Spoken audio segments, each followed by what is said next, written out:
Lo que me molestó durante más tiempo de lo que me gustaría admitir no fue la falta de herramientas o de tiempo, sino una sensación de vacío táctil. Caminaba por los pasillos de una tienda de cocina, de esas que venden utensilios producidos en masa por miles, y al tomar una cuchara de madera en mis manos, sentía una decepción inmediata. El mango era una varilla delgada sin forma. El cuenco era plano, apenas una depresión superficial. Y la madera carecía de cualquier rastro de vida. Eran piezas cortadas por máquinas que nunca entendieron la dirección de la fibra. Y las de plástico, francamente, eran aún peores. Objetos sin alma que se doblan bajo el peso de un guiso espeso. Hace unos años, decidido a no conformarme con esa mediocridad industrial, intenté tallar mi propia cuchara. Tomé un trozo de arce que había estado secándose al horno durante meses, lo sujeté con fuerza a mi tornillo de banco y comencé a golpearlo con una gubia y un mazo. El resultado fue un desastre. Una pieza tosca, asimétrica, llena de marcas de desgarro donde la fibra se resistía a ser cortada. Fue, siendo honesto conmigo mismo, un intento vergonzoso que terminó en la pila de leña. Un año después, me encontraba en una feria de artesanía en el condado de Lancaster, en Pensilvania. Me detuve frente a una mesa donde un hombre Amish vendía cucharas talladas a mano. Al tomar una de ellas, supe que todo lo que creía saber sobre la carpintería estaba incompleto. Era una cuchara de madera de cerezo, de una simetría que parecía desafiar la ausencia de maquinaria, con un cuenco tan suave que juraría que había sido pulido con las telas más finas. El mango se asentaba en mi mano como si hubiera sido diseñado específicamente para mis dedos, y en cierto sentido lo fue, porque seguía la ergonomía natural del agarre humano. Le pregunté cómo lograba esa perfección sin electricidad, y lo que me mostró durante la siguiente hora cambió mi perspectiva por completo. No se trataba solo de habilidad manual, sino de un sistema de trabajo integrado que respeta la biología del árbol. Hoy voy a guiarte a través de los métodos exactos que los talladores Amish utilizan para crear una cuchara perfecta, utilizando nada más que unas pocas herramientas manuales y absolutamente nada de electricidad. Pero no te quedes solo con la superficie, porque al final te mostraré una técnica específica con el cuchillo de gancho que aprendí ese día, una que me otorgó más control sobre el vaciado del cuenco que cualquier cosa que haya probado en mis 20 años de oficio. Lo que estamos analizando aquí es un sistema completo de herramientas manuales para convertir un trozo de madera cruda en un utensilio de cocina que es más cómodo, más hermoso y considerablemente más duradero que casi cualquier cosa que puedas comprar en una tienda moderna. Lo fascinante es cuán pocas herramientas requiere y cuán accesible se vuelve el proceso una vez que comprendes la lógica que hay detrás. Para entender esto, debemos mirar de dónde proviene esta tradición. Los Amish se establecieron en América del Norte desde principios del siglo XVIII, principalmente en Pensilvania, Ohio e Indiana. Su compromiso de vivir sin electricidad no es un rechazo al progreso por capricho o nostalgia vacía. Se trata de autosuficiencia, de fortalecer la comunidad y de mantener una relación directa y honesta con el trabajo de sus manos. Esa filosofía se traslada sin filtros a su carpintería. Cuando un tallador Amish se sienta a fabricar una cuchara, no está simplemente desbastando una pieza para luego pasarle una lijadora eléctrica durante horas. Cada corte es intencional. Cada superficie que ves en la pieza terminada fue moldeada por una hoja de acero sostenida por manos humanas. Para la mayoría de ellos, esto no es un pasatiempo de fin de semana para desconectar del estrés, es una habilidad vital. He visto a niños de 8 o 9 años manejando cuchillos con una destreza que pondría en evidencia a muchos adultos con talleres equipados con la última tecnología. Para cuando un tallador llega a los 20 años, tiene tras de sí decenas de miles de horas de práctica silenciosa. Quiero ser muy claro, no presento esto como un arte folclórico místico o una curiosidad de museo. Estos son artesanos prácticos, resolviendo problemas prácticos. Necesitan herramientas para su cocina, así que las fabrican.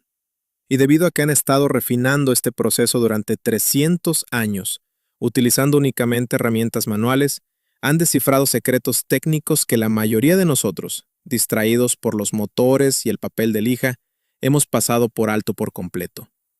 Los resultados no mienten. Tengo una de esas cucharas de cerezo que compré en aquella feria. Después de 3 años de uso diario, en ollas hirviendo y lavados constantes, sigue siendo tan funcional y hermosa como el primer día. Vamos a desglosar este proceso paso a paso, comenzando con la decisión más crítica de toda la operación, aquella que separa al maestro del aficionado. Lo primero que aprendí de aquel artesano en el condado de Lancaster es que la maestría no comienza en el banco de trabajo, sino en el bosque y en la comprensión de la humedad. Los Amish, que se asentaron en los valles de Pensilvania a principios del siglo XVIII, trajeron consigo una tradición de carpintería centroeuropea que tuvo que adaptarse rápidamente a los materiales de los Apalaches. En una época donde no existían las ferreterías ni los pegamentos sintéticos, la supervivencia de un utensilio dependía de una ingeniería basada en la estructura celular de la madera.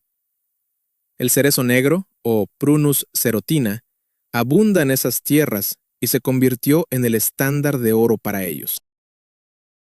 Es una madera de veta cerrada que al secarse adquiere una densidad de unos 560 kilogramos por metro cúbico, lo suficientemente dura para resistir el desgaste del uso diario, pero lo suficientemente dócil para ser trabajada mientras está verde. Aquel maestro me explicó que ellos casi nunca utilizan madera seca para tallar. Para un carpintero moderno, esto suena a sacrilegio. Nos han enseñado que la madera debe estar curada antes de tocarla con una herramienta. Sin embargo, para la talla de cucharas, la madera verde, aquella que aún conserva entre un 30 y un 50% de su contenido de humedad original, es vastamente superior. No es una preferencia estética, es física pura. Cuando la madera está saturada de savia, las paredes celulares son elásticas y el acero de un cuchillo bien afilado corta las fibras como si fueran mantequilla fría, en lugar de astillarlas, como ocurre con el roble o el arce secados al horno. Esta es la base de su eficiencia. No luchan contra el material, se aprovechan de su estado temporal de debilidad mecánica. Observé cómo aquel hombre seleccionaba las ramas. No buscaba tablas cortadas en aserraderos, buscaba secciones curvas que ya insinuaran la forma del utensilio. La filosofía central de su oficio se resume en una máxima que me dijo sin levantar la vista de su trabajo. La forma sigue a la fibra, no al dibujo. La mayoría de nosotros tomamos una plantilla de papel, la calcamos sobre un trozo de madera y cortamos sin importar si la veta corre de lado o a través de la pieza. Un artesano Amish sabe que una cuchara es, en esencia, una viga estructural en miniatura. El punto donde el mango se une al cuenco, el cuello, suele tener apenas unos 10 o 12 milímetros de grosor. Si la fibra de la madera no corre de forma ininterrumpida a lo largo de esa sección, la cuchara se romperá ante la primera resistencia de un guiso denso. Ellos han perfeccionado el arte de leer la tensión interna del árbol antes de dar el primer golpe de hacha. Esta tradición se mantiene viva no por un deseo romántico de preservar el pasado, sino porque los resultados son técnicamente mejores. En el taller moderno, dependemos de la fuerza bruta de los motores para compensar nuestra falta de comprensión del material. Usamos lijadoras de banda para forzar una forma sobre una madera seca y quebradiza, lo que genera calor y desgarra las fibras a nivel microscópico. Los Amish, al trabajar con herramientas manuales en madera verde, dejan una superficie sellada por el propio filo. El puente hacia nuestra realidad actual es este. Hemos perdido la noción de que el tiempo es un ingrediente del proceso. Un artesano tradicional dedica 15 minutos a seleccionar la rama correcta para ahorrarse 2 horas de lijado inútil y garantizar que la pieza no se parta en 5 años. Es un enfoque que valora la integridad estructural sobre la velocidad de producción, y es precisamente esa integridad lo que hace que sus cucharas se sientan tan diferentes al tacto. No son objetos de consumo, son herramientas diseñadas para durar 3 generaciones. Una vez que tienes tu sección de madera verde seleccionada, el proceso comienza con una herramienta que muchos carpinteros modernos temen por su aparente falta de precisión: el hacha de talla. No hablo de un hacha de monte pesada para derribar abetos, sino de una herramienta de precisión de unos 700 gramos con un mango corto de unos 30 centímetros. Lo que aprendí de los artesanos Amish es que el hacha es la herramienta de desbaste más eficiente que existe si sabes cómo afilarla. Su hacha tiene un bisel plano en un lado y un ligero afilado convexo en el otro, lo que permite que la hoja entre en la madera fresca sin quedarse atascada y sin rebotar. El trabajo empieza en el bloque de picar, que suele ser una sección de tronco de madera dura, como roble o fresno, a la altura de la rodilla. Tomamos nuestra rama de cerezo, de unos 25 a 30 centímetros de largo y unos 7 centímetros de diámetro, y la dividimos exactamente por la mitad siguiendo la médula. Aquí es donde muchos fallan. Si no divides la madera por el centro, las tensiones internas del secado posterior harán que la cuchara se retuerza como un sacacorchos. Al dividirla, obtenemos una cara plana de referencia. Con el hacha realizamos golpes cortos y controlados para definir el perfil lateral. En menos de 3 minutos, la forma bruta de la cuchara emerge.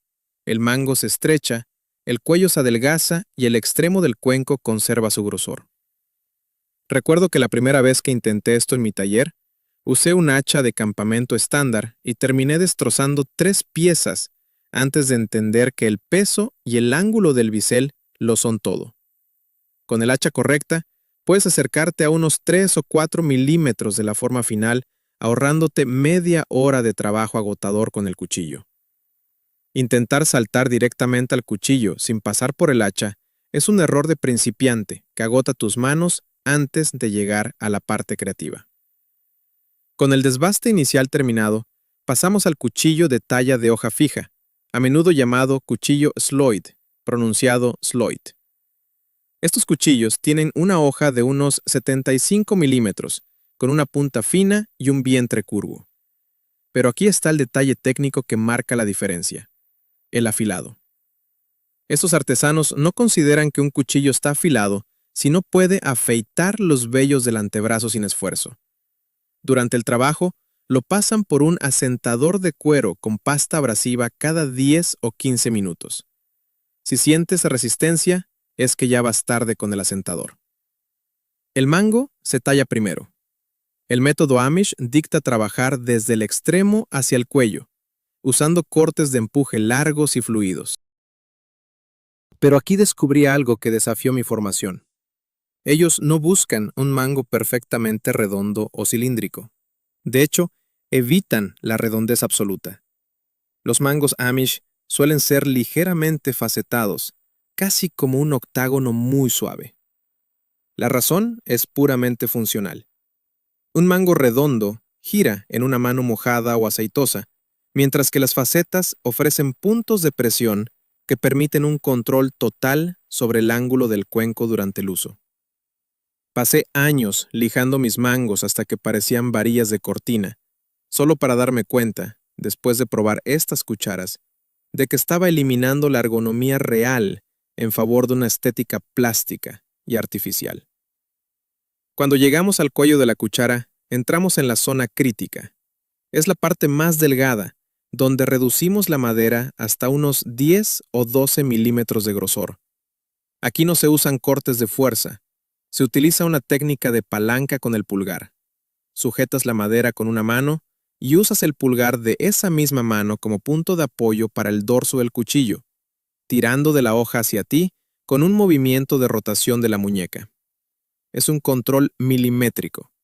Si aplicas demasiada presión, la fibra de la madera verde puede colapsar y te quedarás con 2 trozos de madera en las manos.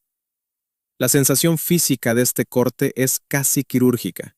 Escuchas un pequeño clic seco cada vez que una viruta delgada como el papel se desprende. Luego viene el reto que más intimida, el vaciado del cuenco. Para esto se usa el cuchillo de gancho o cuchillo de cuchara. Es una hoja curva en forma de U, con el filo en el interior. El radio de curvatura que prefieren los Amish para una cuchara de servir estándar es de unos 32 milímetros. La técnica consiste en realizar cortes de barrido que comienzan en el borde del cuenco y terminan en el centro, rotando constantemente la pieza con la mano no dominante. Lo que me dejó sin aliento fue ver cómo determinan el grosor de las paredes del cuenco.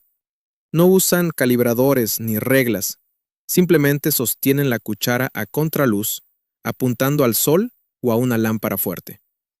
La madera verde de cerezo es lo suficientemente translúcida como para dejar pasar un resplandor ámbar cuando el grosor llega a los 4 o 5 milímetros.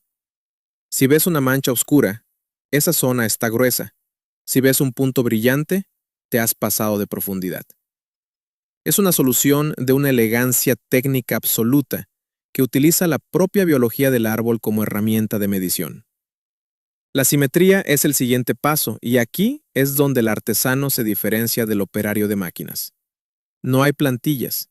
Todo se hace por el eje de visión. Sostienen la cuchara por el extremo del mango y miran a lo largo de ella, como si estuvieran apuntando un rifle. Cualquier desviación en las líneas laterales se hace evidente de inmediato. Pero más importante que la vista es el tacto. Deslizan el pulgar y el índice simultáneamente por ambos lados del mango y del cuenco. Tus yemas pueden detectar una diferencia de medio milímetro que tus ojos ignorarían por completo. Recuerdo a aquel maestro corrigiendo una de mis piezas. «Siente aquí», me dijo. Y efectivamente, había un bulto invisible que hacía que la cuchara se sintiera pesada y desequilibrada. Al eliminar esa faceta sobrante, la pieza cobró vida. Finalmente, hablemos del acabado, o más bien, de la ausencia de lijado. En el mundo moderno, el papel de lija es la muleta de la mala técnica. Los Amish terminan sus piezas exclusivamente con el cuchillo. Una vez que la forma es perfecta, realizan cortes de planeo extremadamente ligeros con el cuchillo recién asentado. Estos cortes dejan una superficie bruñida, donde las fibras de la madera están cortadas limpiamente y selladas. Si pasas un papel de lija de grano 220, lo que estás haciendo en realidad es desgarrar las fibras a nivel microscópico, creando una superficie porosa que absorberá agua y bacterias la primera vez que entre en contacto con un guiso. Una cuchara terminada a cuchillo es intrínsecamente más higiénica y resistente al agua. Para las zonas difíciles dentro del cuenco, utilizan a veces una planta local llamada cola de caballo, Equisetum, que contiene cristales de sílice naturales. Es un abrasivo orgánico que pule sin rayar, dejando un acabado que el plástico o el acero industrial nunca podrán igualar. El resultado no es solo una cuchara, es una pieza de ingeniería biológica que se siente orgánica porque ha sido respetada desde la fibra. A lo largo de mis más de 20 años frente al banco de trabajo, he tenido que desaprender casi tanto como lo que he aprendido. Al observar a estos maestros Amish, Me di cuenta de que mi práctica estaba llena de patrones de pensamiento que, aunque modernos, eran en realidad obstáculos. El primer patrón erróneo que detecté en mí mismo, y que veo constantemente en otros artesanos, es la dependencia absoluta de la madera seca. Durante una década consideré que la madera verde era un material de segunda clase, inestable y propenso al error. Me equivoqué. En la talla de utensilios, la madera seca es el enemigo. Es una batalla de desgaste contra el acero de tus herramientas y la resistencia de tus propios tendones. El enfoque tradicional no ve el secado como un paso previo, sino como la etapa final del proceso de creación. Trabajar la madera, mientras sus células aún están llenas de agua, permite una fluidez que es imposible de replicar en un tablero de aserradero. He pasado de luchar contra el material a dejar que el material me dicte el camino. Y eso solo ocurre cuando dejas de temerle a la humedad. El segundo patrón es la creencia de que el papel de lija es el único camino hacia la suavidad. Es una ilusión de la era industrial. El lijado no crea una superficie lisa, crea una superficie llena de polvo, de madera y fibras destrozadas que se levantarán en cuanto la cuchara toque el primer caldo caliente. Durante años, lijé mis piezas hasta el grano 400, creyendo que eso las hacía superiores. Hoy, mis cucharas no ven un trozo de lija en meses. Un corte limpio, con una hoja de acero recién asentada, sella los poros de la madera. He comprobado que una cuchara terminada a cuchillo mantiene su integridad después de cientos de ciclos de lavado, mientras que una lijada se vuelve áspera como la lengua de un gato tras el primer uso. Es una diferencia técnica en la durabilidad superficial que la mayoría de los manuales modernos simplemente ignoran porque es más fácil vender lija que enseñar a asentar un filo. El tercer patrón es el miedo al hacha. Muchos talladores novatos ven el hacha como una herramienta violenta e imprecisa y pasan horas agotando sus muñecas tratando de quitar grandes cantidades de madera con un cuchillo pequeño. Yo también lo hice. Pero el hacha de talla no es un instrumento de fuerza bruta. Es un cuchillo pesado con inercia propia. Entender que el 80% de la forma de una cuchara debe salir del bloque de picar cambió mi eficiencia de manera radical. Si no puedes definir la forma de tu cuchara con un hacha en 5 minutos, no estás ahorrando tiempo, estás desperdiciando energía y precisión. La cuarta creencia limitante es la tiranía de la plantilla. Dibujar una forma en un trozo de madera y tratar de seguirla a toda costa es ignorar la anatomía del árbol. Las plantillas nos dan una falsa seguridad, pero a menudo nos obligan a cortar a través de la fibra en lugar de seguirla. Los Amish me enseñaron que la cuchara ya está dentro de la rama. Tu trabajo no es imponerle un diseño externo, sino encontrar la veta y permitir que la forma fluya por el camino de mayor resistencia estructural. Una cuchara tallada siguiendo la fibra siempre será más fuerte que una cortada siguiendo un dibujo de papel. Antes de cerrar, quiero cumplir mi promesa y compartir contigo esa técnica que transformó mi trabajo con el cuchillo de gancho. La mayoría de los talladores usan este cuchillo realizando un movimiento de tracción con todo el brazo o la muñeca, lo cual es inestable y suele provocar cortes profundos no deseados o que la hoja patine sobre la superficie. La técnica que aprendí aquel día es el pivote con el pulgar. En lugar de mover el brazo, debes apoyar el pulgar de tu mano dominante, la que sostiene el cuchillo, firmemente sobre el borde o el reborde del cuenco de la madera. Los dedos se cierran sobre el mango del cuchillo de gancho y el pulgar actúa como un punto de apoyo o fulcro inamovible. El movimiento de corte no proviene del brazo, sino de una rotación controlada de los dedos y la palma, como si estuvieras cerrando el puño con suavidad. Al tener el pulgar anclado a la madera, el arco del cuchillo es constante y la profundidad del corte es milimétrica. La primera vez que apliqué este pivote, la superficie interior de mis cuencos pasó de parecer un campo arado a tener la textura de la seda.